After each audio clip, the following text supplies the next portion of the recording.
दोस्तों एक सवाल आपके सामने है कि 80 माइनस 50 भाग में 25/13 क्या होगा इसका आंसर। और इस टाइप के सवाल को आप किस तरीके से हल करोगे कि कभी गलती ना हो। बहुत तेजी के साथ में आप इसको हल कर सकते हो, लेकिन एक चीज आपको मालूम होना चाहिए। क्या आपको बोर्ड मास का रूल आप सब लोगों को पता होगा। बोर्ड मास, हालांकि ये चीजें लगभग लगभग बेसिक चीज़ें हैं, सबको पता होती हैं यहाँ पे। लेकिन एक चीज़ आपको बताना चाहूँगा कि बी जो है वो इंडिकेट करता है किसको, ब्रैकेट को। और यहाँ पे एक ब्रैकेट ऐसे होता है, ये पहला, इसको लाइन ब्रैकेट बोलते हैं। अगर कोई छोटा ब्रैकेट लगा हुआ है या फिर मझला ब्रैकेट लगा हुआ है या फिर बड़ा ब्रैकेट लगा हुआ है तो इसके अंदर भी इसको लगा देते हैं और सबसे पहले इसी को हम सॉल्व करते हैं। दूसरा नंबर आता है हमारा ऑफ का। ऑफ का मतलब कहीं पे का लिखा होगा हिंदी में, तब भी उसको हम हल करेंगे। फिर डिवाइड को हल करेंगे और फिर मल्टीप्लाई को हल करेंगे, मल्टीप्लाई को, और फिर जोड़ को, और लास्ट में हम हल करते हैं घटाव को। तो ये सीक्वेंस हम फॉलो करते हैं और ये सीक्वेंस फॉलो करोगे तो फिर क्वेश्चन गलती ना होने के बिल्कुल चांस रहेंगे, कि बिल्कुल नहीं गलती होगी। और यहाँ पे देखना कि 80 माइनस 50 भाग में 25, अगर आप निशान को लोगे तो माइनस और भाग में सबसे पहले तो आप भाग को हल करोगे, लेकिन ये ब्रैकेट जो आपके सामने है ना, सबसे पहले आपको ये दर्शाता है कि आपको यही हल करना है। तो अब 80 में से आप अगर 50 घटाओगे, ध्यान देना, तो यहाँ पे बचेगा आपके पास क्या, 30। ध्यान से समझना, सही है। और भाग में क्या लिखा हुआ है आपके पास, 25, और बटा यहाँ पे 13 लिखा। ओके, अब इस सवाल को हल करोगे बड़े आसानी के साथ में। तो 30 भागे 25, इसका मतलब है कि आप 30 को भाग कर रहे हो 25 से, और 25 से जब इसको भाग करोगे किसको, 30 को, तो यहाँ पे 25 1 के 25, भाई बचा कितना, 5। दशमलव बढ़ाओगे, जीरो बढ़ाओगे, 25 दूना 50, मतलब यहाँ पे क्या आने वाला है, 1.2, और बटा में क्या आएगा, 13 आएगा। ओके, तो क्या यही हमारा सही आंसर हो जाएगा या फिर कुछ और करेंगे। तो यहाँ पे देखेंगे कि दशमलव हटाने के लिए हम क्या कर सकते हैं, नीचे अगर एक जीरो लगा दें तो दशमलव हमारा यहाँ से हट जाएगा।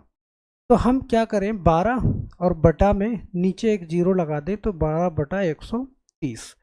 अब ये अगर 2 से कटता है तो आप इसको काट भी सकते हैं, 2 से काटेंगे, 2 छंग 12, और 2 से काटेंगे तो 2 छंग 12 और 2 पंचे 30। ये 6/65 आप ये आंसर दे सकते हैं और यही आपका हो जाएगा।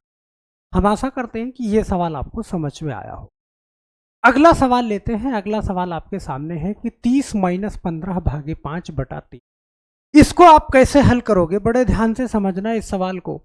अब यहाँ पे ना लाइन ब्रैकेट नहीं है, और लाइन ब्रैकेट नहीं है तो माइनस और भाग, सबसे पहले हम भाग को करेंगे, और भाग को करेंगे तो यहाँ पे 30 माइनस, अब 15 को 5 से अगर भाग करोगे तो 5 3 15, आपके पास 3 आएगा, बटा यहाँ पे 3, और 30 में से 3 घटाओगे तो आपके पास क्या आएगा, 27 आएगा, और 3 से जब इसको डिवाइड करोगे तो फिर आपका आंसर क्या आएगा, 9 आ जाएगा, और यही आपका क्या हो जाएगा, राइट आंसर हो जाएगा। तो हम आशा करते हैं कि ये सवाल भी आपको अच्छे से समझ में आया हो। अब बच्चे अगला सवाल देखना, ये सवाल है, यहाँ पे आपको डिवाइड भी है और गुणा भी है और यहाँ पे ब्रैकेट भी है, लेकिन आप जानते हो बोर्ड मास के अकॉर्डिंग सबसे पहले आप सॉल्व करोगे किसको, ब्रैकेट को। तो इस ब्रैकेट को हमें पहले सॉल्व कर लेना है, और कर लेना है तो यहाँ पे देखो 12/6 हमने ये लिख दिया, भाग में क्या है, यहाँ पे हम क्या करेंगे, देखो 16 से हम काट सकते हैं इसको, 16 दूना 32, 2, और 5 से 5 तिहाई 15, और 3 दूना 6, यहाँ पे मैंने क्या लिखा, 6 लिखा, सही है, 6 लिखा, या फिर एक ये 6/1 कर सकते हो इसको। अब बराबर में 12/6, इसको जब गुणे में चेंज करोगे तो ये 1/6 हो जाएगा, सही है। अब 6 दूनी 12, और 2 से काटोगे तो 2 तिहाई 6, ऊपर 1 है, हमारा आंसर क्या बनेगा, 1/3 बन जाएगा। यही हमारा क्या हो जाएगा, राइट आंसर। हम आशा करते हैं कि ये सवाल आपको अच्छे से समझ में आया होगा। एक सवाल आपके सामने है कि 18/6 भाग में 15/3, ये आपके लिए होमवर्क है। इसका जवाब आप मुझे कमेंट बॉक्स में ज़रूर दीजिएगा और हम आशा करते हैं कि कमेंट बॉक्स में आप इसका जवाब ज़रूर करेंगे। अपना आंसर ज़रूर लिखिएगा और आंसर के साथ साथ में अपना नाम भी लिखिएगा। बस दोस्तों, आज के लिए सिर्फ इतना ही। मिलते हैं हम नेक्स्ट वीडियो में। तब तक के लिए आप सभी लोगों का बहुत बहुत धन्यवाद। जय हिंद।